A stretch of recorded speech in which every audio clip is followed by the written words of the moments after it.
Vamos a comenzar la actividad de formación permanente del día de hoy.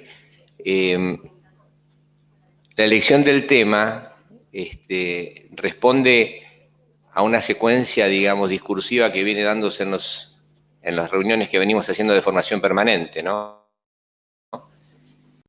Entonces, vimos que había un debate intrateórico muy interesante con respecto al dispositivo psicoanalítico. Resumiré brevemente 3 o 4 ideas antes de darle la palabra a los panelistas. Freud no crea una técnica que intenta conducir, yo creo, la singularidad del caso a la generalidad de un encuadre universal, sino que remite la generalidad del encuadre universal a la particularidad de cada caso por caso, de cada caso singular. Esto me parece muy importante para discutir el problema de la frecuencia de las sesiones y los estilos de conducir la cura. En segundo lugar, también se ve mucho claramente que Freud nunca moraliza la técnica, porque jamás degrada las categorías éticas al rango de meros preceptos técnicos, al modo positivista, no es una tecnología psi. Y en cuarto lugar, siempre creo que uno si lee los historiales, Freud discrimina bien lo que es la neutralidad ideológica de la abstinencia ética, o sea, de su compromiso con la cura, con la dirección de la cura y con paliar el sufrimiento del paciente. Estos son algunos de los ítems que quería que podrían organizar la discusión de hoy. Para eso contamos con 2 panelistas que, bueno, creo que realmente no hace falta presentarlos en cuanto a su trayectoria profesional e intelectual. Yo creo que es importante que los colegas que participan en estos paneles, además de su trayectoria clínica como terapeutas, como psicoanalistas clínicos, atesoran también una trayectoria intelectual prolífera en cuanto a escritura, desarrollos de clases, básicamente de efecto de transmisión. Bueno, todos ustedes conocen al doctor Luis Hornstein, que es amigo de la casa además. Pues recordaba que habíamos estado juntos hace años en un panel sobre un artículo sobre migración. Y bueno, todos leemos sus libros, hemos leído su último libro también, que me parece que es un pie para también seguir dialogando, ¿no? Por otro lado, el amigo Juan Tesone, colega y amigo también, que tiene una trayectoria muy interesante, ¿no? Quiero agradecerte además el hecho de que me hayas mandado la participación de que te premiaron en tu libro el nombre, acerca del nombre, ¿no? Que yo tuve el honor de presentar hace muchos años en la Alianza Francesa. Bueno, así que realmente para mí es un privilegio estar aquí con ellos dos y le voy a dar la palabra entonces en primer lugar al doctor Luis Hornstein. Luis. Bueno, José hablaba de trayectoria y cuando me invitaron, hay como 2 ítems, ¿no? Permanencia y cambio, por un lado, o sea, la historia del dispositivo psicoanalítico y el dispositivo psicoanalítico actual. A mí me pareció, usando esa frase de Freud, que mientras menos sepa uno del pasado, más incierto será el juicio sobre el presente. Y la primera frase que me pareció, que alguna vez me invitaron a una mesa redonda, era el título de la mesa era Teoría y Práctica, Articulación o Fractura. Entonces yo dije, parecía una mesa de traumatología. Articulación o fractura. Yo pienso que siempre hubo articulación, más a fractura que articulación, entre lo que se decía que había que hacer y lo que efectivamente se hacía en la práctica. Pero no me refiero, como está de moda ahora o como indudablemente le pasa a mucha gente, plantear los desafíos actuales, sino esto empezó desde que yo empecé.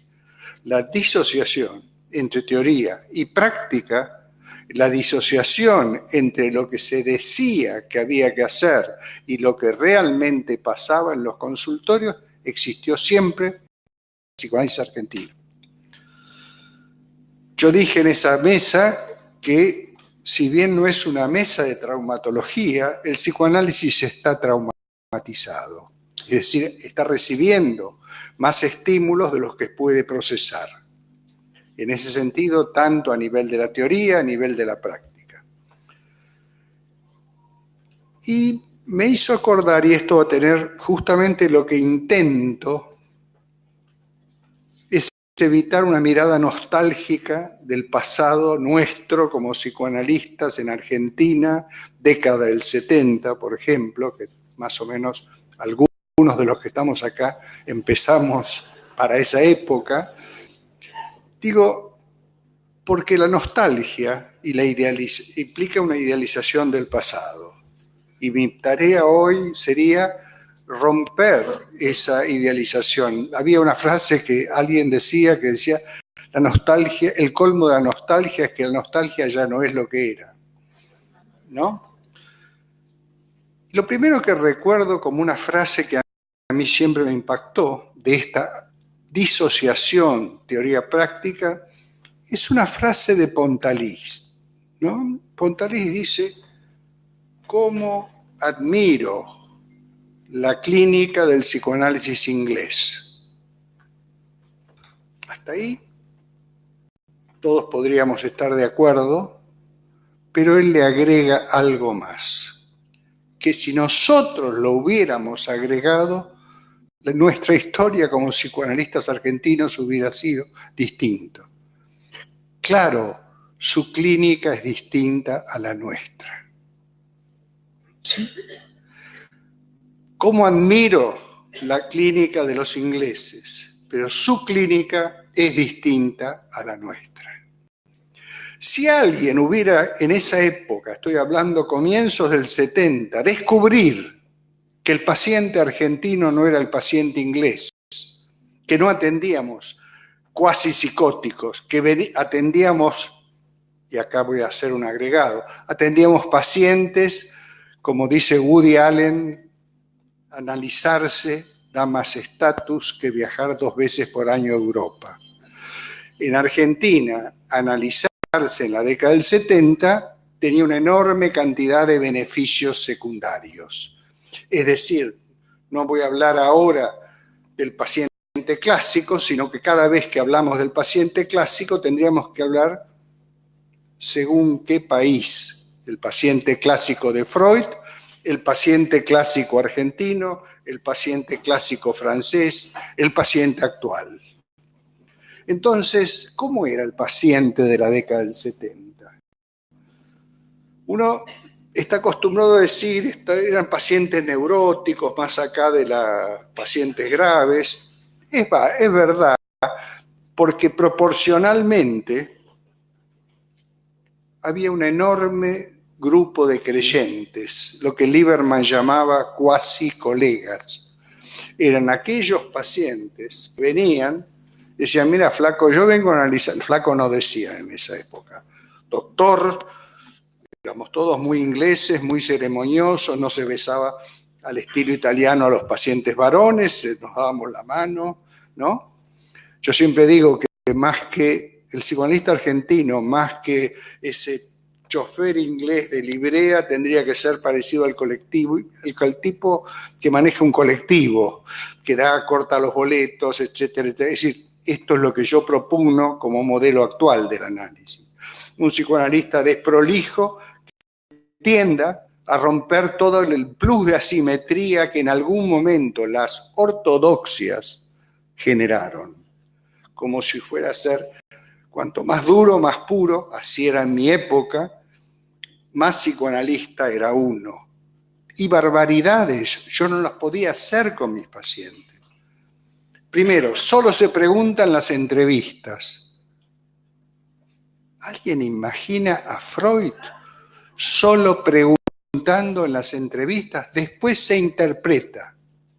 O sea que había que aprovechar esa primera entrevista, segunda entrevista, para preguntar, porque después uno se posicionaba en el lugar del intérprete. Incluso se ve eso en textos como los de Joyce McDougall, pensadora crítica, si los hay, que confiesa, bueno, esto no se lo pregunté en las entrevistas y por lo tanto no me siento con derecho a preguntarlo. 4 sesiones, transferencia negativa, fines de semana, se cobraba en enero, aunque el paciente fuera abogado, se cobraban las guardias, en fin, había una idealización del encuadre en desmedro del proceso y de la singularidad. Entonces, ¿qué pasaba en esa época?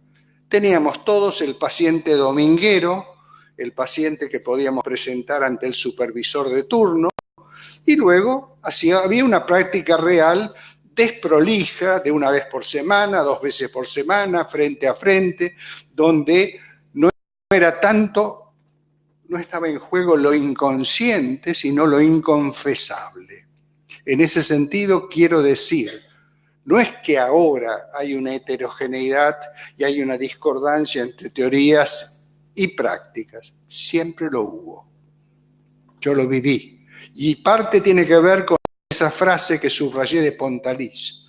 Creíamos tratar pacientes como los ingleses y nuestros pacientes no eran los ingleses. Era la señora que dejaba a su niño en el Piaget y venía a analizarse, neurótica. Nada que ver con interpretarle el fin de semana el abandono, porque no lo sentían, era forzado. ¿Sí? Mientras que todos sabemos que en pacientes graves hay que trabajar parecido a como trabajaban los ingleses siempre. ¿Cuál era la consulta? Créanme, bastante habitual en esa época. Lo que Lieberman llamaba cuasi colegas. Mire doctor, yo vengo a analizarme porque en las reuniones, cada vez que hablo, me dicen, callate vos y analizate primero. Entonces, vengo a analizarme para poder hablar, para que mi palabra tenga cierto valor. Lo que quiero resaltar, tomándolo de Woody Allen, que era una época donde el prestigio social del psicoanálisis, la pretransferencia idealizada hacia los psicoanalistas, generaba una cantidad de beneficios secundarios. Comparo, simplemente. Paciente ginecólogo argentino que en cuanto después de su segunda entrevista le transmitía a todas sus pacientes que estaba analizando. Caracas, yo me tuve que ir en el 77. Paciente médico que me decía, doctor, necesito que haya una puerta donde nadie se entere que me estoy analizando. ¿Sí? No existía para nada ese beneficio secundario. Mientras que nuestros pacientes, los creyentes, que eran bastante porque había una transferencia muy valorizada, yo diría idealizada hacia el psicoanálisis, que permitió escaladas de ortodoxias totalmente disociadas de lo que el paciente podría metabolizar. Por ejemplo, frases como, uno le tiene que decir al paciente lo que piensa, si no lo entiende, igual se inscribe. Eran inclinaciones traumáticas. Yo hasta el día de hoy me acuerdo de mi primera sesión con un psicoanalista. Yo adentro suyo, usted adentro mío. No entendía un carajo. Era médico recién, 4º año de medicina. Yo adentro suyo, usted adentro mío. ¿Qué te propuso? ¿Qué te propuso? Lo único que es cierto que me dolía la cabeza en la primera sesión. Pero ya que estamos abundando, les voy a contar mi primera entrevista con un psicoanalista, no por fallas de ese psicoanalista, sino para mostrarlo como paradigma de una situación. Voy a verlo, era soldado, 20 años, con uniforme de soldado, para pedir hora para el año siguiente. Yo tenía, por supuesto, 20 años. El analista, al cual conozco y lo veo, y es de una institución, y es un señor muy agradable, tendría 27 años. ¿Por qué? Ahora yo sé la edad. 7 años más, un muchacho de 27. Voy a verlo, le pido analizarme con él. Me dice, bueno, van a tener que ser 4 sesiones, estoy estoy hablando. Yo fui en septiembre para empezar en marzo. Era un paciente de la década del 70. No, hoy no existen esos pacientes. Septiembre para empezar en marzo. Entonces me hice 4 sesiones, me dice sus honorarios. Yo por suerte tenía a mi papá que me bancaba. Le dije que sí. Me dice, pero una sesión tiene que ser de mañana. Analista de 27 años a paciente de 20. Digo, doctor, yo a la mañana voy a la unidad hospitalaria. Y me dijo lo que nunca debía decir, debieron haberme dicho, falte. Pero acá no estoy contando una extravagancia, estoy contando un modelo asimétrico de poder, donde yo jamás le diría a algún paciente que está estudiando medicina en una primera entrevista, que además me pide que arregle los horarios para el año que viene, falte. Ahí está en juego una omnipotencia analítica, indicador de ortodoxia, donde si el paciente efectivamente quería analizarse, tendría que renunciar a su vocación en parte médica y aceptar que una vez por semana, para analizarse, tendría que faltar a la unidad hospitalaria. Por supuesto, ese no fue mi primer analista, fue el otro, el de yo adentro suyo, usted adentro mío. Pero lo que quiero decir con esto es que vale la pena hoy revisar la situación actual. Recién me decía Benjamín que todo lo nuevo es trágico, Adolfo.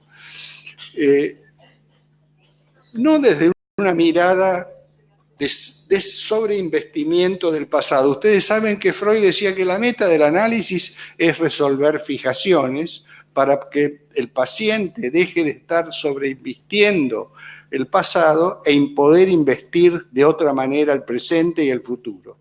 Yo creo que si yo traigo esto a colación, es primero para que enfrentemos la situación actual como una situación compleja, indudablemente, como situaciones sociales, como situaciones económicas, como crisis que efectivamente enfrentamos, como patologías severas, porque desapareció aquel que venía a buscar la última pelucita del inconsciente. Lo que hoy tenemos son pacientes con sufrimientos intensos. Y lo que hoy tenemos son pacientes cuya frase de origen es más o menos esta, en mi caso. Yo sé que usted es analista, pero no es ortodoxo. Y yo me pregunto, ¿en relación a quién? Porque en relación a Freud yo me siento muy ortodoxo. No soy ortodoxo en relación al kleinismo ni al lacanismo. Entonces hablemos de ortodoxias, en plural. Orto, recto, doxa, norma. ¿Cuáles fueron las ortodoxias que se produjeron en cada década en Argentina y cuánto fue el costo en términos de rigidificación del encuadre, por un lado, yo en una época había escrito un libro en el 88 que decía una frase de Winnicott, más o menos así: siempre me adapto un poco a lo que el paciente pide de mí, lo cual no impide que intente llevar el análisis hacia un análisis con todas las de la ley. Esa era la frase de Winnicott, que yo la usé como para polemizar con la rigidez que había en mucha gente en el encuadre. ¿Usted sabe lo que me dijeron? Esta es una frase, esto es un pacto perverso. Hacer lo que el paciente espera de mí para luego llevarlo hacia un análisis con todas las de la ley, era calificado un pacto perverso. Quiere decir que yo siento que cuando juego con un paciente, yo no juego de local, juego de visitante. El que va a decirme cómo se va a conformar, yo tendré mis limitaciones y pondré mis límites. ¿Cómo va a ser ese encuentro analítico? Es el paciente, sus fantasías, su patología, sus problemáticas, sus posibilidades económicas, en fin. Castoriadis decía en una época, muchos discuten cómo es la verdadera técnica analítica. ¿Por qué no hablamos del proyecto analítico en lugar de esa idealización que hubo del encuadre? Y el proyecto analítico tiene que ver con cómo entendemos que es un análisis con toda la de la ley para cada uno, pero aceptando que ese análisis tiene que ver con la singularidad de esa pareja analítica.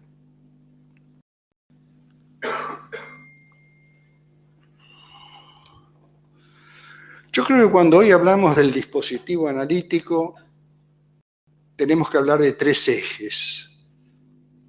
Teorías en juego, momentos más dogmáticos, momentos más eclécticos, y lo que yo tomaría en una época de decirle a uno ecléctico era casi una descalificación. Hay eclecticismo con minúscula, eclecticismo con mayúscula. El eclecticismo con mayúscula, según mi entender, es fundamentarse en Freud, pero recuperar a todos aquellos autores que algo aportaron al psicoanálisis. Eso es eclecticismo con mayúscula. No la mezclar cualquier autor con cualquier autor, pero sí estar abierto a que el psicoanálisis no terminó en el 39. Por eso diría, la primera cuestión a discutir en cuanto a la situación teórica es dogmatismo, eclecticismo o lo que yo llamaría pluralismo crítico. Alguien que si bien estudió Freud, estudió Lacan, padeció Klein, ahí yo me incluyo entre los que padecimos Klein. Desgraciadamente eso me marcó en una limitación posterior. No pude estudiar nunca en serio a los post-kleinianos. La intoxicación kleiniana en la década del 70 era terrible. Por suerte, muchos de nosotros, y gracias a Lacan, encontramos a Freud. El retorno a Freud de Lacan nos preservó de una esclerosis del psicoanálisis por un privilegio desmesurado del encuadre y de la palabra estándar. Estándar, yo sé que no voy a decir nada original, pero es hecho en serie. Uno habla de estándar cuando algo está hecho en serie. Los famosos estándares, cuando no hay nada más a medida que un psicoanálisis y nada más necesario de ser acomodable en función de, por supuesto, la trayectoria teórica, clínica, pero también la singularidad del paciente. Y acá incluyo otra cosa que hoy es fundamental, pero que no viene simplemente de los que somos más desprolijos, que es la implicación subjetiva. Cuando hoy hablamos de horizonte epistemológico, aparte de teorías, hablamos de cómo relacionamos determinismo y azar, cómo pensamos la historia, si una historia lineal, pasado o presente, cómo pensamos el psiquismo, si como un sistema abierto o un sistema cerrado, sellado, que termina en el Edipo, abierto que tiene por tarea, sistema abierto, autoorganizador, que tiene por tarea modificarse, convirtiendo ruidos potencialmente desorganizantes en información complejizante. ¿Cómo entendemos complejidad o simplicidad? ¿Qué quiere decir que el psicoanálisis debiera inscribirse en el paradigma de la complejidad? ¿Cómo combatimos los reduccionismos? Tanto el psicologista, sociologista o, por supuesto, el biologicista. Y en ese sentido, todo dispositivo analítico tiene en cuenta, por supuesto, el horizonte epistemológico del analista, la disponibilidad, y acá viene el punto clave, en cuanto a su propia historia personal y aquello que le permitirá implicarse subjetivamente, y acá viene una diferencia. Algunos en esa época hablaban del análisis como una técnica, aplicable por cualquiera. El análisis no es una técnica donde el operador no cuenta. Ustedes pueden medirse colesterol en cualquiera de los centros que tengan aparatos de última generación y les va a dar idénticos. Es una técnica. Ahora, cuando hay que interpretar una resonancia magnética, va a depender un poco de la historia de ese traumatólogo, cardiólogo, oncólogo. Nosotros no somos técnicos. Quiero decir, no aplicamos todas las cosas en forma estandarizada, sino que nuestra formación, nuestra historia personal, nuestros conflictos, en todo caso nuestro análisis, pero también nuestras prácticas. Cierro con esto. Si tuviera que decirles, entonces, ¿qué intenté? Es decirles, sí, tenemos que hablar del dispositivo analítico. No idealizar lo que tuvimos hace 30, 40 años, sino aceptar que hoy el psicoanálisis plantea una serie de nuevos desafíos, muchos de ellos inéditos, pero uno de ellos de siempre, cómo tener la suficiente libertad como para poder dedicarnos a pensar el psicoanálisis, pero a saber que cada paciente exige que ese pensamiento de lo universal sea llevado a lo singular. Y si tuviera que darle una fórmula como consigna setentista, en lugar de técnica rígida y confusión teórica en cuanto a los fundamentos, yo planteo rigor conceptual, pero plasticidad técnica. Esto sería la actitud que yo creo que nos va a permitir, en lugar de lamentarnos por la crisis que vivimos, por el país en que vivimos, por la situación con los pacientes, pero también por la memoria histórica de muchos pacientes que han padecido excesos, ¿cómo hacemos para posicionarnos mejor en el presente sin demasiada nostalgia? Bueno, gracias.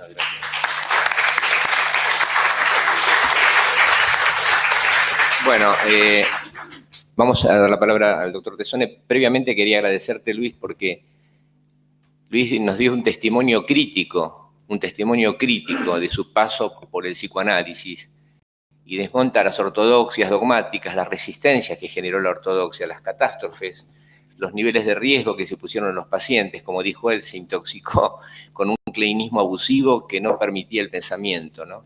A mí me parece que lo que plantea Luis es muy interesante para nosotros en este momento de abrir, digamos, un pluralismo crítico, no un eclecticismo, sino un pluralismo crítico donde hay que tomar los autores e incorporarlos al bagaje de Freud, ¿no? Y por otro lado, me parece que fundás un estilo cuando decís que creo que en la búsqueda del estilo singular, me gustó la palabra desprolijidad, digamos. Es una desprolijidad que bascula entre el rigor teórico y la flexibilidad, digamos, artesanal, porque no es una técnica, sino es una construcción artesanal en el sentido de saber hacer con la relación transferencial donde el paciente nos va de alguna manera indicando la ruta y no el encuadre como fantasma superyoico obsceno que nos indica que debemos someter al paciente a un esquema teórico abstracto, en nombre de una supuesta ortodoxia, y aclaraste muy bien que no hay una ortodoxia y hay muchas ortodoxias. Bueno, hoy en día tenemos pacientes kleinianos, lacanianos, freudianos, así que tenemos también de todos los tipos de pacientes, además de la gente que va a la pelusa, digamos, en el inconsciente. Bueno, dicho esto, vamos a darle la palabra a Juan Tessone. Bueno, en primer lugar, quería agradecerle a Anneli Ungaro y a José Milmañene que me hayan invitado a este panel, que para mí es un honor compartir con Luis Hohnstein. Bueno, digamos, el título del encuentro es el dispositivo analítico en la práctica actual, cambios y permanencias. El término dispositivo tiene una fuerte impronta Foucaultiana, retomada por Agamben y por Deleuze, concepto amplio, proteiforme, polisémico, que se me ocurre cruzarlo con la noción de complejidad de Edgar Morin. El sociólogo Fan lo transcribe en una entrevista de Foucault, en la cual este último intenta definir qué entiende por este término, y lo cito. Lo que trato de situar bajo ese nombre es, en primer lugar, un conjunto decididamente heterogéneo que comprende discursos, instituciones, instalaciones arquitectónicas, decisiones reglamentarias, leyes, medidas administrativas, enunciados científicos, proposiciones filosóficas, morales, filantrópicas. En resumen, los elementos del dispositivo pertenecen tanto a lo dicho como a lo no dicho. El dispositivo es la red que puede establecerse entre esos elementos. Retomando este concepto, coincido con Mauer, Moscone y Resnick cuando proponen en su libro Dispositivos clínicos en psicoanálisis que frente a cada consulta clínica, la estrategia del abordaje supone la construcción de un dispositivo que se entrama en una red de variables que abarcan un amplio espectro desde las vicisitudes transferenciales hasta las improntas socioculturales. Esto supone integrar en nuestra praxis los cambios que la cultura y la época han ido influyendo en el setting psicoanalítico y en los procesos metapsicológicos en juego. Que el inconsciente sea atemporal no significa que el setting psicoanalítico y el proceso que de él se desprende lo sea. Adolfo Benjamín hace un ratito me comentaba que en alemán, en realidad Freud no habla tanto de atemporal como que fuera del tiempo, ¿no? Lo cual es una noción que me pareció interesante de pensarla. El dispositivo analítico, de más está decirlo, obviamente está inventado por Freud y esto luego de su paso por la Salpêtrière y con Charcot. Fuertemente influenciado por las técnicas sugestivas al inicio, utiliza la hipnosis, tan cara a Charcot, su mano sobre la frente del paciente, etc.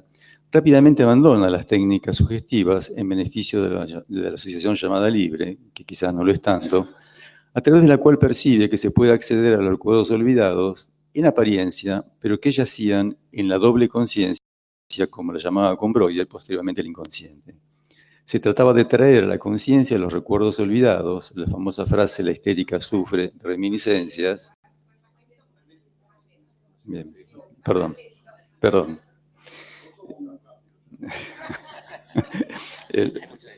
Lo que pasa es que yo me acelero. Desde el punto de vista del setting, el diván y las frazadas para combatir el frío de una Viena gélida formaron parte del encuadre inicial, ¿no? Y yo pensaba que dado el costo del combustible en Buenos Aires, probablemente volvamos a dicha práctica. Aún se hablaba del tiempo de duración, aún no se hablaba del tiempo de duración de las sesiones, a veces que llegaban hasta 2 horas. En sus últimos años, la mayoría de sus pacientes eran ricos extranjeros americanos, rusos o franceses. Entre los más destacados, Sergei Pankeyev, más conocido como el hombre de los lobos, y la princesa Bonaparte. Se instalaban en Viena y los análisis duraban algunos meses. La corta permanencia exigía acelerar el proceso. Las sesiones podían tener lugar diariamente. Había que maximizar la estadía con fines terapéuticos. El idioma preponderante que utilizaba Freud en sus últimos años de Viena fue el inglés. Si la frecuencia de sesiones era alta, se debía principalmente a la urgencia de acelerar el proceso. Después fueron apareciendo en la escuela inglesa, principalmente las famosas 4 o 5 sesiones semanales, que en alocada fusión terapéutica interpretaban el viernes y el lunes la angustia por la separación del fin de semana. O sea que no estaban uno dentro del otro, ¿no? Durante el fin de semana. Si bien Freud supo mantener una distancia útil y necesaria con sus pacientes, no impidió que estos últimos desarrollaran una relación en parte endogámica, y me pregunto si esta herencia endogámica aún no resuelta en las instituciones psicoanalíticas perdura, de participar activamente en la vida de los analistas. Sin llegar al extremo de Jung con Sabina Spielrein, Freud facilitando su nombramiento como Privat Docent por intermedio de los contactos de una de sus pacientes. La tan mentada neutralidad psicoanalítica fue siempre una utopía nunca alcanzada. Mels, es bien sabido, sostenía que el analista no debía tener ningún cuadro en su consultorio ni objeto estético que delatara sus gustos. Lagache, en Francia, imaginaba el dispositivo analítico de tal manera que el paciente debería entrar por una puerta y ocupar el diván, y el analista por otra puerta hasta acceder al sillón. Ni siquiera un saludo ni apretón de manos, todo contacto que no fuera verbal, incluido lo visual, expulsado del campo psicoanalítico. Hablar de los cambios que se fueron operando en los dispositivos psicoanalíticos reenvía a la historia del psicoanálisis y a las diferentes escuelas cuyas modalidades son muy diferentes.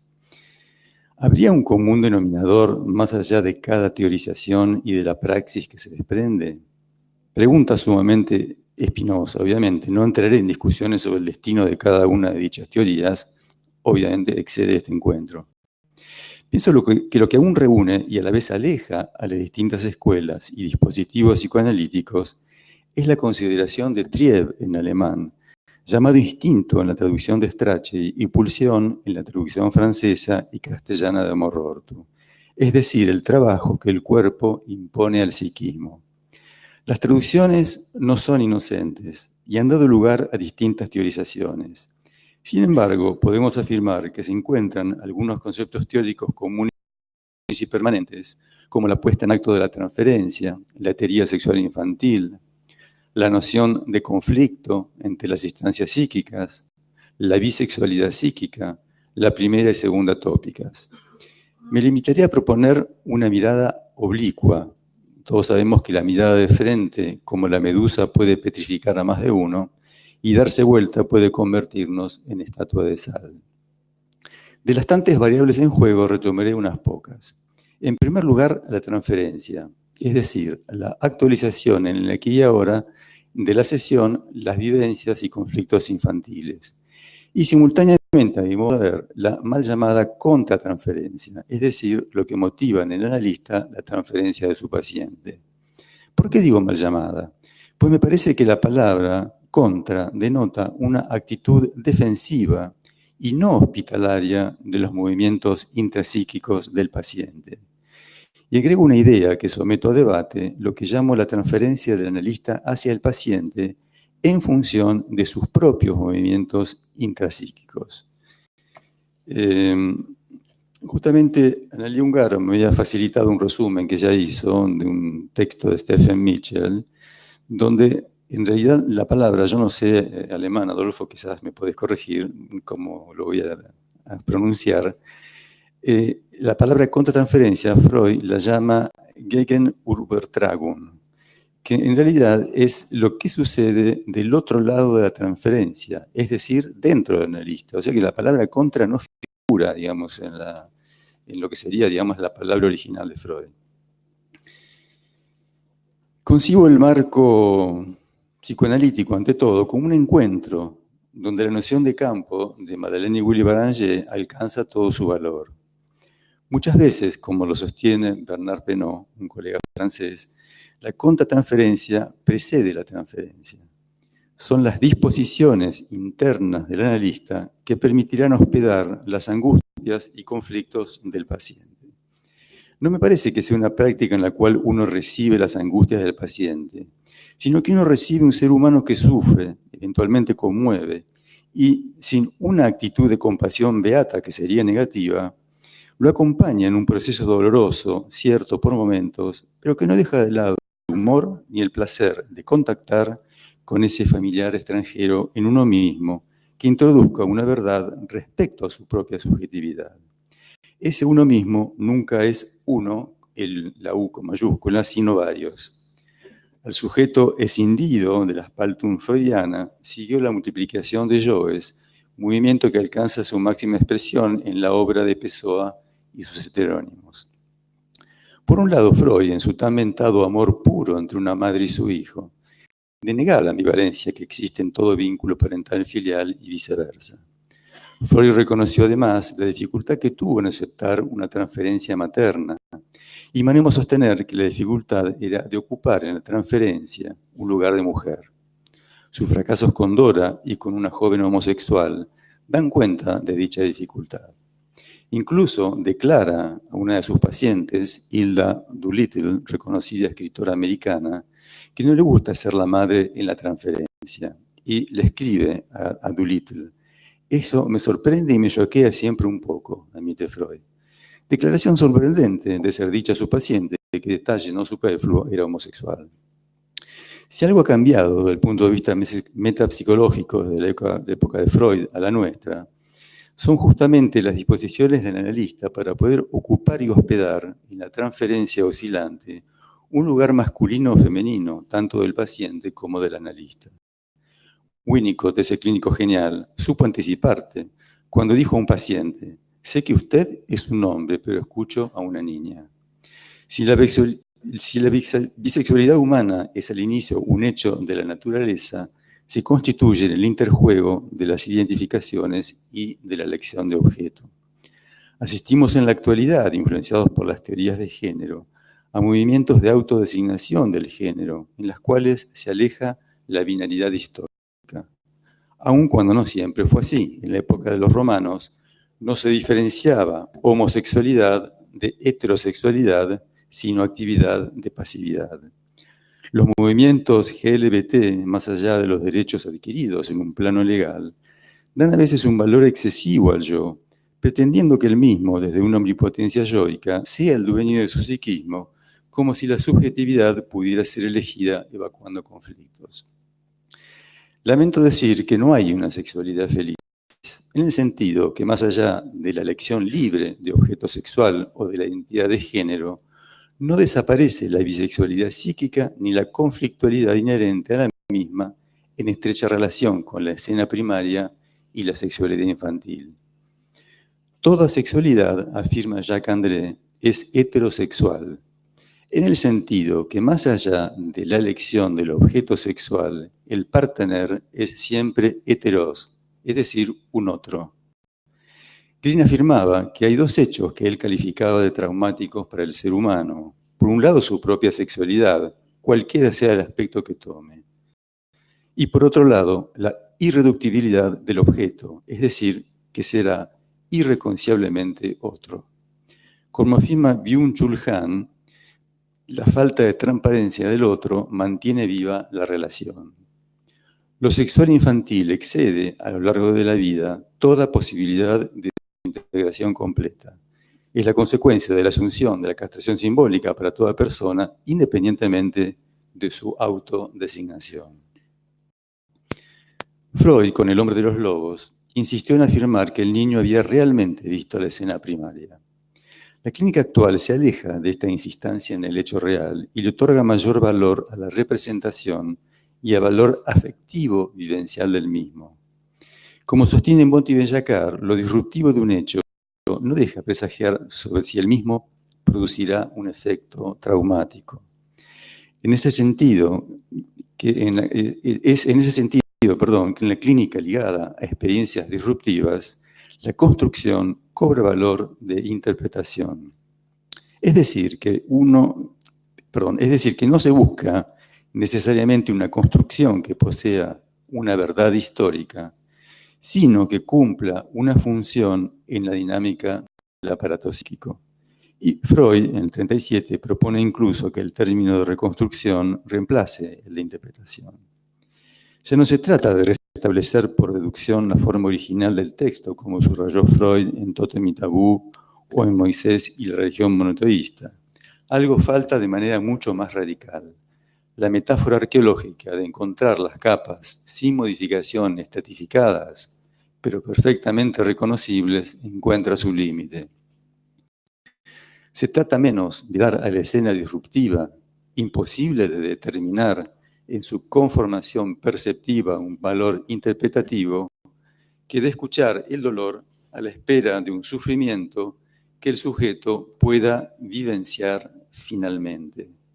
Que el sujeto se apropie del enunciado flotante, que lo haga suyo como enunciación vivida. En la clínica actual no se trataría tanto de recordar como una red de pesca trae peces, sino de recrear. Así, el hecho pierde valor en tanto que fáctico para adquirir valor afectivo representacional. Tan solo la aparición de un sujeto que pueda finalmente vivenciar su sufrimiento haría posible, al decir de Paul Valéry, que el pasado tenga un porvenir, evitando la compulsión a la repetición mortífera o a una enfermedad psicosomática. En este sentido, no se trata naturalmente de modificar los hechos de un pasado traumático. Borges, ese gran clínico del alma, decía en el Aleph, modificar el pasado no es modificar un solo hecho, es anular sus consecuencias que tienden a ser infinitas. Asistimos actualmente a una clínica inestable, en la cual el vértigo vida cotidiana se ha trasladado a los consultorios. Las demandas están impregnadas por una urgencia en la desaparición de los síntomas en nombre de una pretendida eficacia prometida por terapias alternativas y por la farmacología que tiende a decapitar el síntoma con desprecio por su valor metafórico. De acuerdo a Byung-Chul Han, la crisis temporal solo se superará en el momento que la vita activa, en plena crisis, acoja de nuevo la vita contemplativa en su seno. Por un lado, la transferencia parece debilitarse y los tratamientos espaciarse.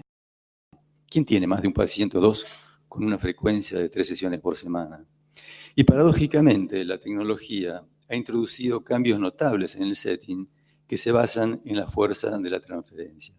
Por ejemplo, la IPA ofrece lo que llama los shuttle tratamientos en el marco de una formación a través de los cuales un paciente que vive en otro país o muy alejado viene una vez por mes y tiene varias sesiones seguidas. Por otro lado, desde la aparición de Internet con Skype o FaceTime, ha sido posible ofrecer supervisiones y sesiones a distancia a aquellos pacientes que la vida contemporánea los obliga a desplazamientos. Así, por ejemplo, he seguido pacientes que luego de un periodo de terapia analítica en Buenos Aires prosiguieron su terapia desde lugares tan dispares como un pueblo de la Patagonia, Myanmar en el sudeste asiático, España, USA, Francia, etc. Me parece que en estos casos lo que sostiene el proceso de la cura no es el setting de un espacio predefinido e inamovible, como puede ser un consultorio, sino el espacio cambiante de la virtualidad, cuyo hilo rojo que garantiza la continuidad sería la fuerza de la transferencia. O sea que por un lado asistimos a una precarización de la transferencia y al mismo tiempo y paradójicamente a terapias que solo son posibles en la continuidad de la fuerza transferencial. Por último, retomaré una idea de Freud, y es que la teoría es siempre una ficción destinada a ser replanteada en función de las preguntas que formula la clínica. Como lo retoma en su nota necrológica a la muerte de Charcot, cita una de las frases de Charcot que lo habían fuertemente impresionado. La teoría es buena, pero no impide existir. Y agrego, para que la teoría adquiera sentido, los dispositivos psicoanalíticos deben ser reformulados e integrados en función de las problemáticas contemporáneas.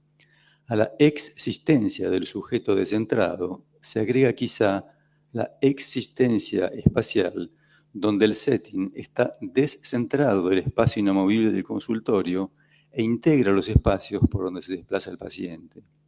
Espacios geográficos, lingüísticos y culturales.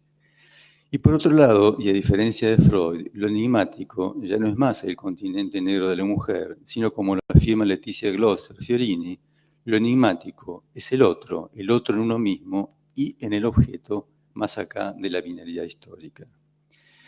Si algo ha cambiado en la praxis contemporánea es que en nuestros divanes no se recuesta tanto Edipo como Narciso.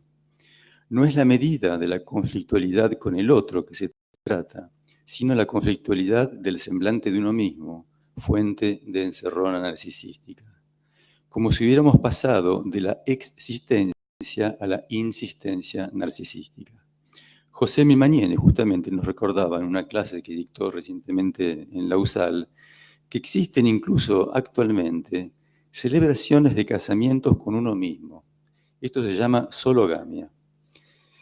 Sologamia. Sologamia se llama. Casamiento con vos misma. Digamos que tiene la ventaja de ahorrarse una alianza, ¿no?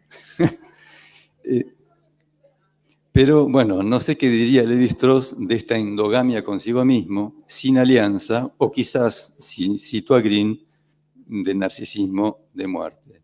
Y acá, digamos, para terminar, cito solamente un pie de página de Freud en una joven homosexual, que cita a Crimilda en Los Nibelungos, que declara a su madre que jamás permitiría que un hombre la amase, pues ello significaría la pérdida de su belleza.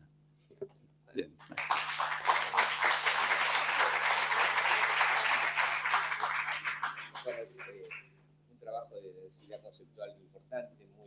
una revisión crítica de la obra freudiana y de los post-freudiana también. Me llamaron la atención 2 o 3 conceptos que, bueno, ahora vamos a empezar el diálogo, que tenemos muchos anotados, y van a responder los panelistas. Bueno, me pareció muy interesante que el concepto de contratransferencia se destituye, para decirlo así, en el concepto de transferencia recíproca, en el decir de Juan, o sea, en la transferencia que el analista tiene hacia el paciente, no solamente como respuesta, sino anticipatoriamente a la presencia del otro en su consultorio. Incursionó también por un tema complejo, complejísimo de los tiempos, que es el problema de la identidad de género, o los problemas de género. La pregunta es cómo se sitúa el analista en su transferencia frente a esas autoasignaciones de género donde se solidifica el yo más allá de la diferencia sexual originaria. Me parece interesante ese tema. Y por último, un tema que a mí me parece importante en los tiempos es cómo habremos de histerizar, cómo habremos de edipizar al paciente narcisista, depresivo y abúlico de la posmodernidad, ¿no? Porque la patología, nos dice Juan, en este momento no pasa por el problema del Edipo tanto, sino cómo lograr que el paciente se inscriba en una lógica edípica a favor de superar su altísimo gradiente y su altísima consolidación narcisista. Bueno, te agradezco. Ahora vamos a dar pie a las intervenciones, preguntas y observaciones. Lo que les quiero es pedir, como hay muchos inscriptos, que se remitan a un tiempo razonable, que no exceda el de los panelistas, por supuesto. Bueno. Bueno, vamos a empezar. Andrés Raskowski.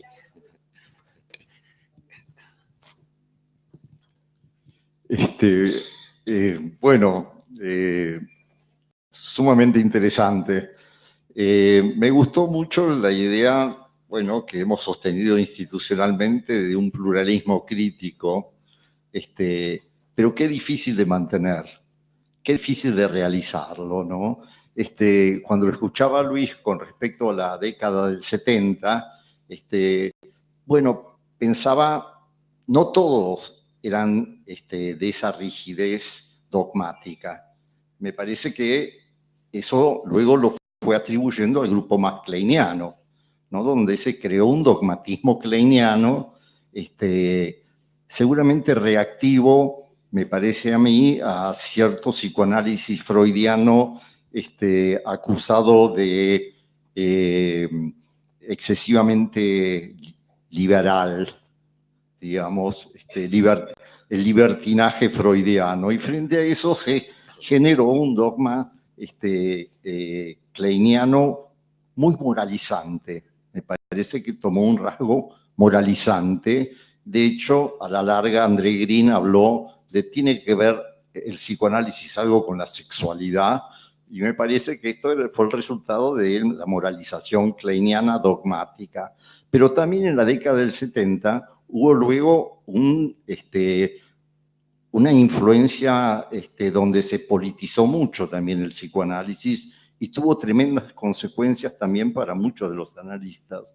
De hecho, Luis contaba que se fue a Caracas y el exilio de muchos fue debido también a una ideologización del campo analítico que tuvo tremendas consecuencias. Y fue muy difícil mantener una neutralidad suficiente como para que no tenga la influencia del psicoanalistas. La contratransferencia o la transferencia recíproca creo que era un tema a estudiar y creo que podemos reivindicar muchos aspectos de lo estudiado por Racker, que es un personaje en desuso en nuestra institución. Por eso me refiero qué difícil que es salir de los dogmatismos. Podríamos hablar también de un cierto dogmatismo lacaniano, ¿no? Instalado en la ciudad. El otro día leía acerca de un estudio sobre la lengua que el idioma castellano tiene 290.000 palabras, de las cuales 29.000 utiliza Cervantes en el Quijote. Una conversación actual lleva alrededor de 3.000. Y un diálogo habitual callejero tiene 800 palabras, de las cuales 300 son malas palabras. Me pregunto si nosotros, ¿cuántos artículos de los 76 años de revista utilizamos no caeremos también en este mismo empobrecimiento cuando citamos solamente a 2 o 3 autores. Rasker ya parece pasar al pasado. Bueno, gracias. Oscar Baulucci.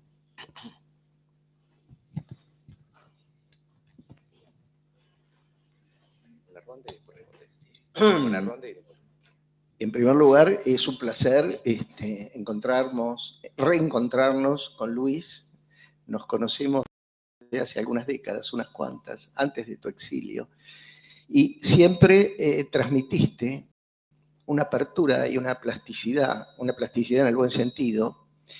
Y en ese sentido hemos compartido en distintos momentos una experiencia fundante que fue la experiencia de Lanús, que creo que nos marcó. Yo fui residente y jefe de residentes de ahí, nos marcó en tanto una apertura de pensamiento que trato, y creo que Luis lo ha conservado, yo espero no haberlo perdido, una amplitud de pensamiento que nos permita cuestionarnos y tener una apertura conceptual y teórica y alejarnos de los dogmatismos empobrecedores.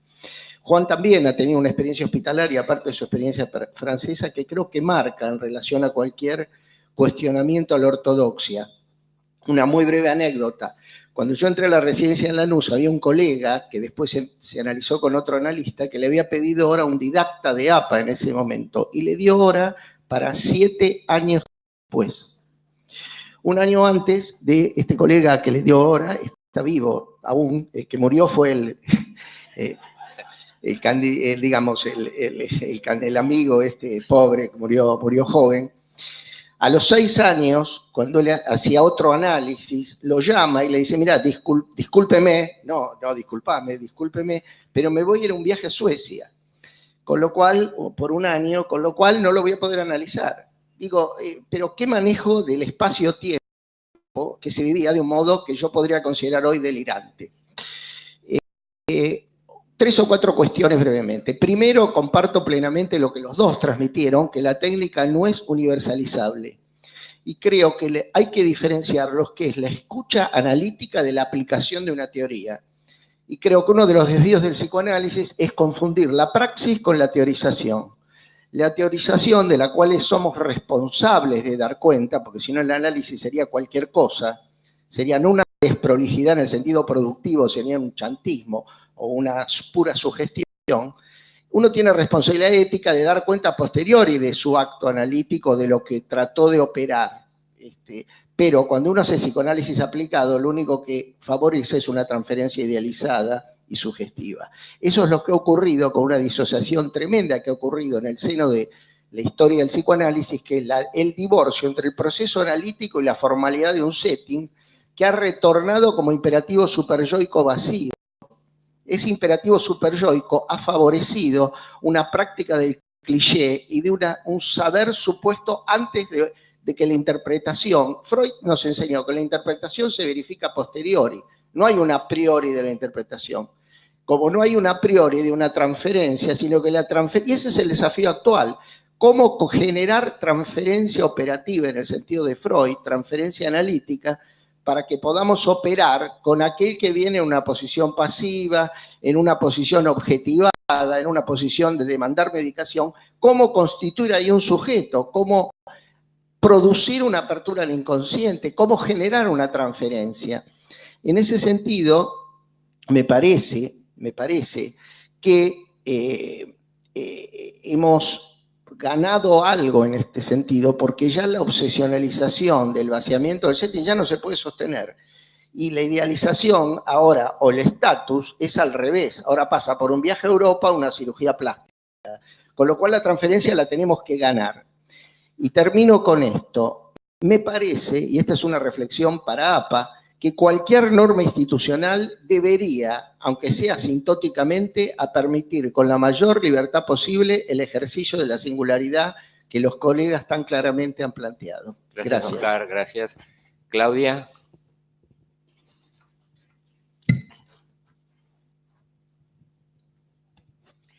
Bueno, primero muchas gracias a José, que nos trae esta interesante mesa con 2 colegas que aportan enormemente a nuestra formación permanente.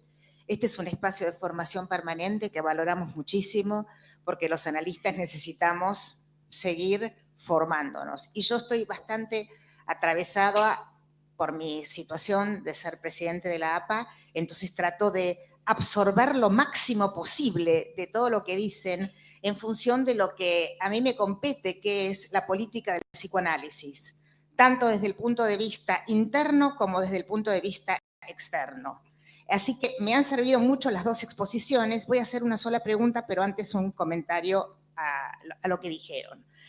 Respecto de lo que dijo Luis, lo agradezco mucho, he sintonizado mucho.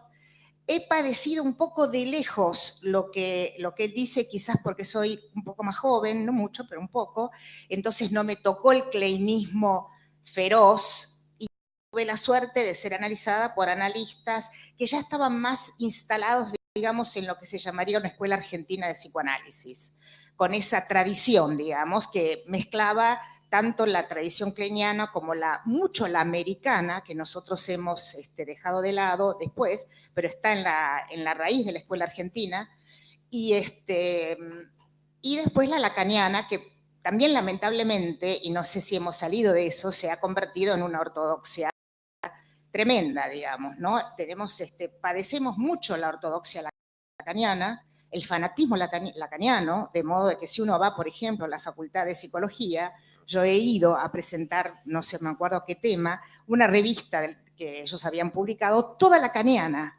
Entonces yo dije, yo no estoy acostumbrada a presentar una revista así. Nuestras revistas, la de APA es pluralista, no tiene todos autores lacanianos. Tiene nicotianos, cojustianos, melserianos, bayonianos, tiene, es decir, y ellos hablan de las 15 cátedras lacanianas de la Facultad de Psicología. Eso me parece que tenemos que considerarlo dentro de la situación actual del psicoanálisis en que nos toca movernos, y la política de APA hacia afuera, que tiene que ser una política muy activa para contrarrestar el discurso lacaniano, que no es único, no es el único discurso posible dentro de, y en ese sentido nos disminuye frente a cognitivistas o a neurocientíficos, porque pareciera que el discurso entonces psicoanalítico se ha quedado con poco para decir, con una sola teoría. En ese sentido, yo estoy llevando una política muy activa hacia APSA, por ejemplo, los psiquiatras que han dejado de interesarse en el psicoanálisis, con los quienes estamos muy en contacto para que se formen como, que tengan elementos del psicoanálisis argentino y pluralista, tal como lo rescataba recién Andrés. Hay muchísimo de nuestro, yo lo defiendo fanáticamente, a pesar de que no soy fanática, pero bueno, un poquitito, viste que siempre uno es un poco religioso, por haber hecho el diccionario junto con Andrés y otros colegas argentinos de psicoanálisis, y lo estamos continuando.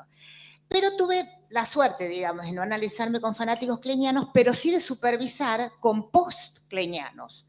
Supervisé mucho con Meltzer, me abrió la cabeza el Meltzer moderno, no el Meltzer del mismo traje que no daba la espalda a los pacientes. Meltzer cambió completamente. Lo post-kleiniano es un mundo, Bion es un mundo de apertura. Sin Klein no se puede tratar niños, sin Anna Freud tampoco, pero sin Klein tampoco. Es decir, el rescate, después de toda nuestra experiencia, de todo lo que...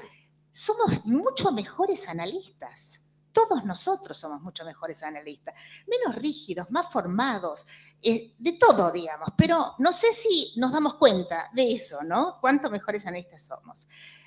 Juan, de cada hoja tenemos que hacer una reunión, así, insólitamente, una reunión para contratransferencia, una reunión para género, Yo tengo familia en Ushuaia, ¿no? Tengo la suerte de ir muy seguido, tengo una hija y 3 nietos, mi yerno, y estoy ayudando una forma, como política personal de difusión del psicoanálisis en Ushuaia, estoy apoyando a la Asociación de Psicólogos, 100 psicólogos que se están organizando en Ushuaia para armar una asociación de todo, cognitivistas, de todo, psicólogos, no hay asociación. Entonces les di una charla el otro día sobre el psicoanálisis argentino, obviamente, y después una de ellas me dijo, ¿por qué la APA no se expide respecto de la nueva situación y la nueva concepción de género en el mundo? Yo me quedé medio helada, no sabía qué decir, dije, bueno, ahora esperen que voy y pregunto, ¿por qué no se expide? Entonces me contaron que en Ushuaia, por ejemplo, hay enorme cantidad de chicos trans que a los 4 años piden cambio de género y se lo dan. Se lo dan. A los 4 años la ley de género otorga el cambio de nombre. Es decir, nosotros tenemos que pensar algo de eso, tenemos que pensar lo que está pasando, lo que nos está pinchando y qué tenemos para decir al respecto, esto respecto a lo que vos decís. ¿Qué hacemos? ¿Qué decimos? Vengan, mándenlo al análisis un ratito al chico antes de ponerle Juan en vez de Laura. Algo tenemos que decir porque eso está pasando. La ley de género impone el cambio de nombre a un chico de 4 años, de 5, de 6, de 7. Entonces al día siguiente, y perdón que me extienda, en una reunión familiar, le digo a mi nieta, decime, ¿vos tenés una compañera que antes era varón y ahora es nena? Ay, no, abuela, siempre fue nena. Lo que pasa es que nació en un cuerpo de varón, vos no eres. Siempre fue nena. Tenemos que pensar, mucho para pensar. Ahora la pregunta. Excelentes 2 exposiciones que me dejan para decir mucho más. ¿Ustedes qué harían con respecto a la formación psicoanalítica? Ya sabemos que como analistas tenemos otras prácticas. Con respecto a la formación, ¿qué cambiaríamos? ¿Seguimos diciendo que los analistas tienen que analizarse tantas veces por semana? ¿O puede un analista hacerse analista formándose menos veces? O, decir, porque igual aprendería el psicoanálisis. Y también con formación a distancia, en lo que estamos muy interesados. Por ejemplo, por Skype. La IPA no lo permite, pero nosotros estamos por hacer una experiencia de análisis completo por Skype para ver qué pasa. ¿Qué sé yo? Gente que vive en la Patagonia, que pueden venir una vez por año. Es decir, ¿qué piensan ustedes de eso y de lo que tendríamos que pensar para hacer, para seguir a la cabeza, como estamos a la cabeza en una institución que tiene una palabra para el mundo, para el psicoanálisis, para la gente que viene a formarse como psicoanalista? Esta es la pregunta. Vamos a hacer una ronda de 2 o 3 preguntas más, así ellos tienen tiempo de responder, porque si no nos vamos a quedar sin poder escucharlo.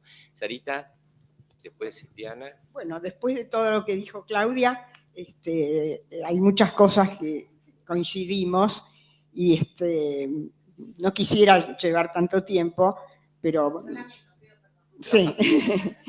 Pero quería referirme a unas cuantas cosas que se hablaron. Primero, bueno, felicitar a la mesa porque este es un tema que realmente merecía que fuera tratado y en profundidad, ¿no? Como dijo Claudia, a lo mejor esto habría que después continuarlo, ¿no? Que hay muchos temas que están implicados en todas las cosas que se dijeron. Luis habló de la década del 70, ¿no? Y de las influencias de la década del 60. Yo vengo de antes, vengo de la década del 60. Vengo de la década del 60 donde no estábamos impregnados con tanto kleinismo y creo que, bueno, también eso permitió que Klein no entrara dentro de mi formación con tanta fuerza, ¿no? Porque Freud fue siempre el primero y fundamental. Pero yo creo que más allá de las teorías, Freud, Klein, o las que vinieron, o Lacan, después que también se nombró acá como otra hegemonía, el problema no son solamente los pacientes creyentes, sino los analistas creyentes. Los analistas creyentes que les cuesta salir del tema de la religiosidad. Aparentemente dejaron de ser religiosos y no van a misa y no concurren a la sinagoga, pero la religión la desplazaron a otro lugar. Y me lo dijo Freud, o ¿no? Podría decir alguien, no lo dice Freud, o me lo dijo el Lacan, y queda ahí como una verdad que no se puede discutir.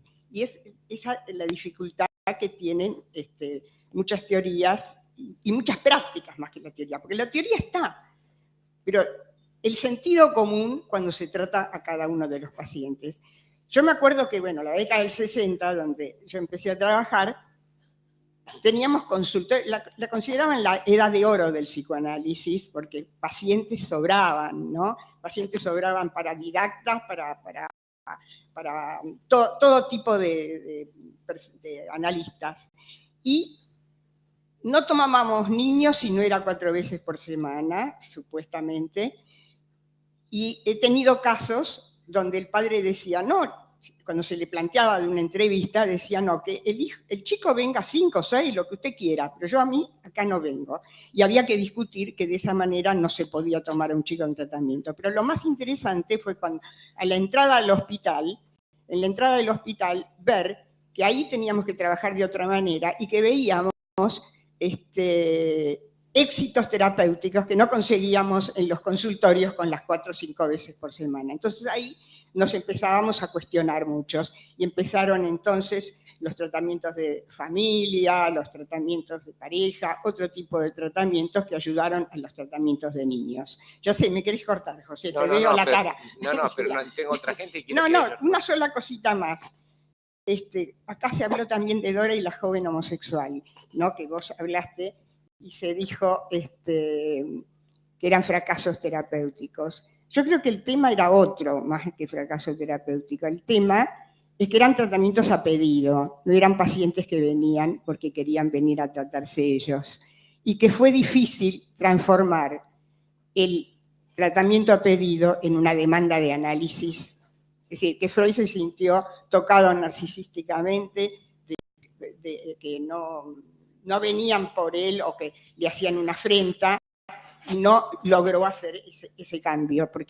¿Y qué es lo que tenemos que hacer los analistas de niños? Porque todos los tratamientos de niños son tratamientos a pedido prácticamente. Bueno, si muy bien, gracias, Sarita.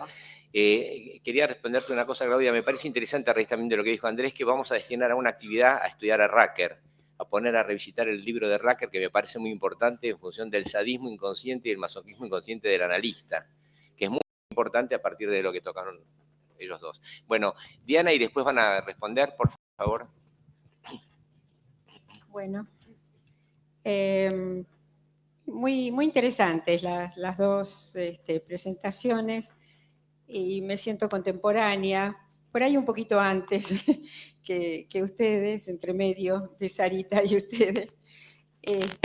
Por lo cual, yo sí entré en APA muy jovencita, yo quería hacer psicoanálisis, estudié medicina porque no se podía siendo psicólogo, entrar en la APA, en una APA única, ¿no? Porque el tema de el kleinismo era el kleinismo, pero también todo el grupo de Cesio, versus el de Leon Greenberg, digamos, que eran los más estrictos en el encuadre, en la forma de interpretar, y por otro lado, el grupo de Cesio, que tendía justamente con el trabajo sobre la contratransferencia, que estaban muy influidos por todo lo de Racker, y el trabajo que también ponía de transferencia recíproca, ¿no es cierto?, que se hablaba.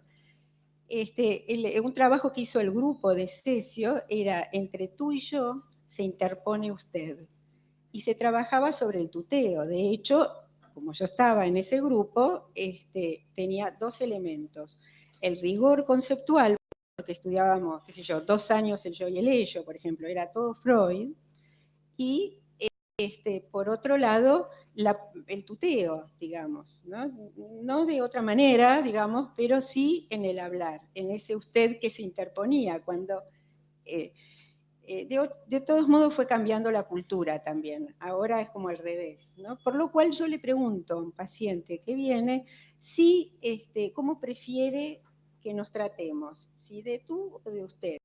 Por supuesto, alguno que otro dice usted, pero alguno lo dice, curiosamente, para mí por lo menos, ¿no?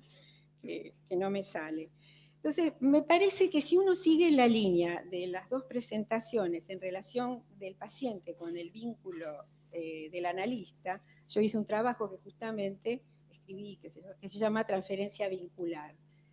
No me gusta mucho el título, pero en la idea de que hay un entre, más allá un poco de Willy Baranger, que en verdad me enseñó Klein ahí, y aprendí Klein de muy otra manera en su relación con Freud, que me hizo que ahí me acercara a Klein, a quien no me gustaba acercarme, ¿no? Que fue en segundo año de seminario, ¿no? La verdad aprendí muchísimo a pensar, ¿no? Y a decir que hablar como Klein, como ahora puedo decir hablar como Lacan, no corresponde, porque uno tiene que tomar el concepto y hablar como uno puede hablar, ¿no? Bueno. Así que estoy de acuerdo con lo que ustedes van planteando, ¿no? Voy a decir algo más y voy a muchas cosas que me han sugerido. Voy a decirlo tipo telegrama. Siempre digo que confundir el encuadre en elementos superyoico en lugar de reglas del juego. ¿No? Me parece que hay aspectos que son reglas del juego, tanto para la formación analítica, Claudia, como para los tratamientos. Porque entender algo que uno tiene que poner, algunas normas es necesario poner, ¿no? Algunas normas es necesario poner. Y la otra, que en la cual voy a terminar, es que nostalgia sería dolor a la pérdida de lo que nunca fue. Bueno, gracias. Grifa, ¿vos querés agregar algo? ¿Querías preguntar algo? Sí, un segundito, por favor, porque no vamos a hacerte a tiempo. Además del agradecimiento a todos, quería hacerle una pregunta al doctor Tesone por lo que había dicho acerca de la transferencia cuando usamos un dispositivo como la cámara web, ¿no? Si usted notaba, si lo hace, yo lo hago también, si usted notaba en la transferencia alguna diferencia, porque uno puede marcar diferencias en el tratamiento, pero precisamente usted habló del tema de la contratransferencia y la transferencia. Muchas gracias. Gracias. Bueno, vamos a dar una palabra a Luis. Luis. Bueno, se plantearon muchos temas. Es difícil seleccionar. Es difícil seleccionar cuáles privilegiar, ¿no? Pero la formación analítica. Freud decía que el único enemigo serio es la religión. Ni la filosofía, ni el arte, sino la religión. Lo que Freud no supuso es que la religión se iba a infiltrar dentro del psicoanálisis. Es el enemigo íntimo. Y que la religiosidad es muchas veces un núcleo duro. Yo creo que nuestro medio, creo que esta mesa en ese sentido ofrece el primer ejemplo. Hay debates conceptuales, donde se discuten conceptos. Hay debates creenciales, donde lo que uno siente es que toca identidades, muchas veces identidades construidas al estilo religioso. Tocar un concepto es tocar al otro. Después están los debates corporativos, donde lo que cada quien defiende es su corporación. Y por último, y cada vez más, están los debates económicos. Cuando hablamos sobre depresiones, cuando hablamos en términos de la relación con la psiquiatría, estamos hablando en relación a la industria farmacéutica. Estamos rescatando para el psicoanálisis o para el trabajo con la subjetividad de que el hombre no son solo moléculas que pueden ser reductibles. Ahí, Claudia, tenemos un tema fundamental, que es cómo rescatar para el psicoanálisis patologías severas que están siendo fagocitadas por la psiquiatría. Con esto hay un comentario. Muchas veces se dice que Freud se ocupó solo de las neurosis. Desde el año 14 en adelante, esquizofrenia, paranoia, melancolía, fetichismo, masoquismo, que Freud tuviera sus limitaciones en cuanto a que fuera el método analítico para tratarlo, no quiere decir que nosotros como psicoanalistas no tengamos que involucrarnos conceptualmente y técnicamente, aceptando nuestras limitaciones, con patologías severas. Cuando vos decías cómo es la formación analítica, yo primero empezaría por la presentación autobiográfica de Freud. Freud decía, yo de mi vida hablé mucho, no voy a hablar más, he sido muy maltratado. Lo único que voy a hablar de mí es desconfianza ante la autoridad y ante los discursos prestigiosos. Segundo, no seguir el consenso. Y tercero, la curiosidad. Si uno logra con aquellas personas que pretenden ser psicoanalistas, que tengan cierta actitud crítica para con los discursos más prestigiosos y que lo confronten con su propia práctica, que no se manejen como manadas por el consenso, por la moda actual, y tercero, que preserven la curiosidad, no solamente ante la teoría, sino sobre todo ante la complejidad de la singularidad de ese otro que tengo enfrente y que ninguna biblioteca puede suplantar la escucha de la singularidad. Creo que intenté contestar, creo que vos decías juego, que el juego, los ingleses diferencian juego de game. El game es reglado, el juego es libre. Yo diría que nuestros encuentros tienen que ser un game, en el sentido de ciertas reglas, que no obstaculicen el juego, que permitan el juego de lo que Juan decía y que me parece fundamental, que es esa posibilidad de afrontar la singularidad sabiendo los límites que las teorías abstractas tienen, justamente por la teoría de la complejidad. Complejo se dice de un sistema que por más conocimiento general que tenga del sistema, necesito el abordaje de la historia del sistema para poder dar cuenta. Yo puedo tener todos los libros escritos o leídos sobre Edipo o narcisismo, pero sobre este Edipo, sobre este paciente, lo tengo que escuchar a él. Y ese sería el núcleo duro de la formación psicoanalítica, el respeto por la complejidad de la clínica. Gracias, Luis. Muy bien. Gracias, Luis. Juan. Sí, quizás no sé si respeto el orden de las intervenciones, pero no sé si respeto el orden de las intervenciones. Respecto a la pregunta que me hacías, respecto, no recuerdo quién era, respecto a la joven homosexual, yo en realidad no es que hablara tanto, digamos, de fracaso, porque sabemos muy bien que en la joven homosexual, digamos, fue un pedido del padre, no es que la joven homosexual vino a tratarse. En realidad, lo que yo quise destacar era, a diferencia, digamos, de la práctica actual, la dificultad de Freud en ocupar un lugar femenino en la transferencia. Y que esto le pasó con Dora y le pasó con la joven homosexual. Incluso le pasó con Doolittle, porque a Doolittle le aconsejó que se fuera a tratar con una mujer, ¿no? O sea, esta dificultad, no me refiero al fracaso terapéutico, sino a la dificultad de Freud de poder ocupar, digamos, de manera oscilante un lugar femenino o masculino en la transferencia. Creo que es algo que los analistas contemporáneos tenemos quizás mayor plasticidad, ¿no? Respecto a la transferencia, me parece una pregunta muy interesante y muy espinosa, no la tengo totalmente resuelta, digamos, la podemos pensar juntos. Yo, digamos, los tratamientos que he continuado, y digo bien continuado por Skype, han sido presenciales en algún momento. O sea, yo no creo en los tratamientos exclusivamente online. Creo que la transferencia se construye en un vínculo presencial.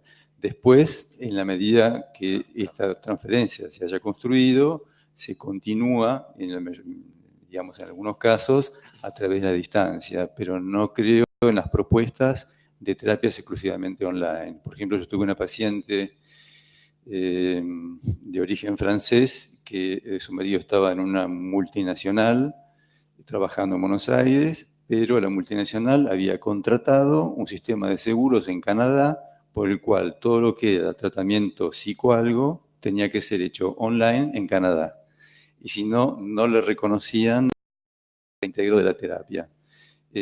Estos son fenómenos a los cuales uno se confronta. Pero yo, digamos, quiero destacar que no, me parece que tiene que ser una alternancia de presencial y de online en algunos casos. Por ejemplo, tuve un ingeniero agrónomo que se desplazaba por Argentina todo el tiempo por su trabajo, y bueno, nosotros nos conectábamos el mismo día, a la misma hora, donde él estuviera. Por eso yo hablaba, digamos, de esta existencia, digamos, de un espacio virtual que se convierte en un lugar móvil, ¿no? Respecto a la transferencia recíproca, yo no quisiera que esta idea, no sé cómo me expresé, digamos, pero en todo caso mi idea no es tanto que sea una relación de a dos, en el sentido, digamos, de simétrica, sino que siempre hay un tercero simbólico en el vínculo, ¿no? Y que esa terceridad, digamos, no hay que olvidarla, ¿no? Y por otro lado, Claudia, entiendo tu preocupación desde tu lugar institucional y calculo que es un dolor de cabeza infernal para cada uno de los colegas que ocupa tu lugar. Obviamente la APA forma parte de la IPA y sigue o no sigue, digamos, los estándares, la palabra que Luis criticaba, pero es la palabra que utiliza la IPA, y es cierto que la verdad que la palabra estándar es un poco molesta. Pero me parece que hay como una crispación respecto al número de sesiones que me parece excesivo. Los ingleses siguen sosteniendo que tienen que ser 4 sesiones. Yo me formé en Francia con 3 sesiones. Hay gente que, y esto ocurre, todos lo sabemos, que dice a la institución que son 3 o 4 sesiones y en realidad es una. O sea, hay muchas situaciones muy complejas. Yo creo que no habría que crisparse tanto en cuanto al número de sesiones como a poder, un poco como lo que proponía Luis, estar atento, digamos, a la singularidad del proceso de formación y a lo que cada uno, digamos, reconoce de su propia terapia. Por ejemplo, yo me formé psicoanalíticamente en Francia y no es lo mismo que en APA, por ejemplo. ¿En qué sentido? Acá, por ejemplo, la persona puede entrar a hacer los seminarios y analizarse simultáneamente. En Francia, primero te piden que vos hagas tu análisis personal y después tenés entrevistas donde 3 personas evalúan qué te pasó a vos con tu análisis personal. Vos tenés que dar cuenta de qué te aportó tu análisis. Y en función de esto, si aprueban o no aprueban, digamos, lo que vos, digamos, transmitís, podés entrar a hacer los seminarios. O sea que hay un trabajo previo, subjetivo, antes de la entrada en seminarios. Que yo creo que a mí fue una idea que me pareció buena. No sé. Te puede llevar varios años, claro. Sí, sí, digamos, que no está reglamentado 2 años de análisis y después venga. No, usted analícese el tiempo que usted corresponda y cuando usted considere, venga. Puede ser 2 años, 5, 10, eso depende de cada uno. Después tenés que dar cuenta de, bueno, qué te había pasado, ¿no? Yo te comento, por ejemplo, en una de las entrevistas que tuve cuando pedí mi formación a la SPP, digamos, yo me fui de Argentina en el 76, después del golpe, y en una de las personas, bueno, hablamos de un montón de cosas, y me dice, pero bueno, dice, usted, dice, la persona que me entrevistaba era de origen latinoamericano. Me dice, ¿usted no habló del golpe de Estado en Argentina? No. Y bueno, ¿por qué le parece que no habló? Porque la verdad que hablé de algo mucho más terrible para mí, que fue mi mamá. Pobre vieja, no la quiero acá destituir, pero digamos que internamente me ha impactado mucho más en el momento de la entrevista hablar de mi madre. O también me impactó cuando Luis hablaba, digamos, de la traumatología, de la fractura, etc. Yo digo, y finalmente no me escapé de mi padre, que era traumatólogo, ¿no? Pero bueno, son cosas que uno va pensando. Pero respecto, digamos, al número de sesiones, yo creo que por ahí tiene un valor institucional cuando se trata de una formación. O sea, yo creo que el número de sesiones puede ser, digamos, debatido cuando se trata de una formación analítica. Creo que es muy distinto cuando uno recibe pacientes que no tienen el deseo de ser analista, donde ahí, digamos, es caso por caso, problemática por problemática, y me parece que no tiene sentido crisparse sobre el número de sesiones. Bueno, ¿alguien quiere agregar algo? ¿Quieres agregar algo, Rufino? Creo que ya podemos dar por... Yo lo único que quería decir es 2 cosas que son que siguen lo de Juan, ¿no? Yo me acuerdo supervisaba con Lieberman y Blecher y ellos hablaban sobre su práctica. Quiero decir, uno con Lieberman sentía que cuando le llevaba un paciente no analista, era como un vampiro. Lo que quiero decir es que no eran delirantes, sino que hablaban de una práctica particular, que era la práctica de los análisis, de los reanálisis. Y que en esa época, que algunos consideran de oro y que yo creo que era una jaula dorada de encierro por el consenso, donde sí, yo también le pedí análisis a Rodríguez cuando estaba en la medicina todavía, 6 años después. Lieberman decía, llámeme en 4 años de 2 a 2:15 de la tarde.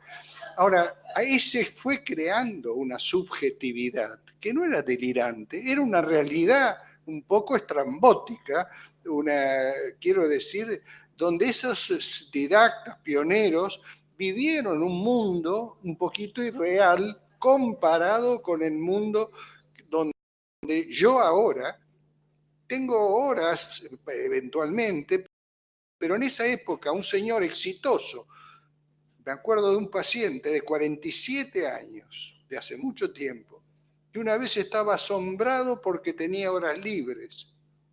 Esa era la época en la cual nos formamos, ¿no? Cuando yo empecé con Rodríguez tenía 47 años y ya era un señor consagrado. Quiero decir, era una época distinta. Segundo, y acá sí quiero ser un poquito polémico, si hay un debate que faltó en Argentina es el debate Freud-Lacan. En ese debate estamos en deuda.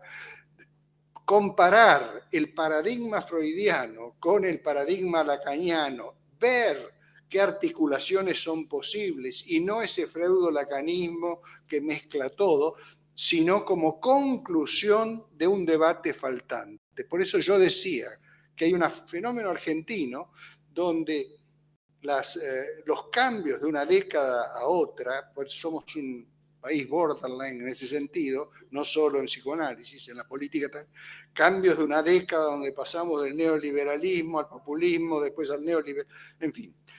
Pero en nuestro campo se pasaba del kleinismo, se pasó con un pequeño tránsito, desgraciadamente, por el freudismo, que duró muy poco, que fue esa época de más movilización, y después se instaló el lacanismo. Yo siempre me acuerdo, porque hay que aprovechar para expresar experiencias personales, siempre me acuerdo que yo estaba un poco cansado de los kleinianos. Y entonces llegó Mustafa Safwan, el otro. No, Safwan, estudio sobre el Edipo era Safwan. Entonces dice, de repente leo, dice, no, Melanie Klein se equivocó. El tren no era papá y mamá, era la cadena significante. Con lo cual dice, yo pensé, salimos de otra y nos metemos en otra.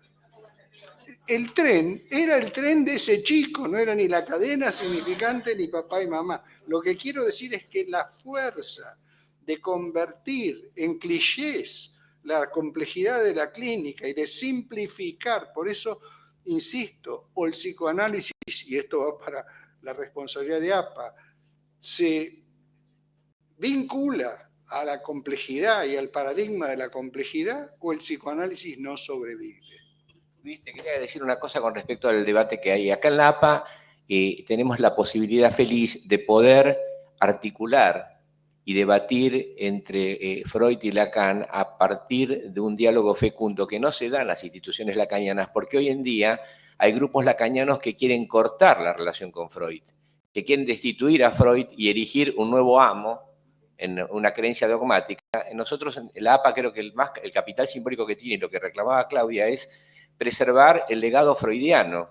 Ese intervalo pequeño que hubo, realmente hay que recuperarlo, quizá atravesar a Lacan para ir más a Freud, ¿no? Creo que en ese sentido es una cosa que tenemos que tomar muy en cuenta, ¿no? Bueno, dicho esto, sí. Empieza el debate ahora, si quieres. Solo una anécdota. Estando en París, un amigo mío que era refugiado político después del 83 vino a Buenos Aires y estuvo, digamos, en la facultad, etcétera, contactando con colegas. Y cuando vuelve a París le pregunto, ¿qué tal? ¿Cómo te fue? Mira, dice, la sensación, dice, es que se fue Lacan y vino Lacan. Esto para hablar de los dogmatismos, yo no quiero defenestrar a Lacan tampoco, no es mi intención. Pero sí, digamos, una cierta actitud religiosa, como decía Luis, respecto a las teorías y a la necesidad del amo, ¿no? Muy bien. Bueno, nos vemos en la próxima actividad. Muy lindo, ¿eh?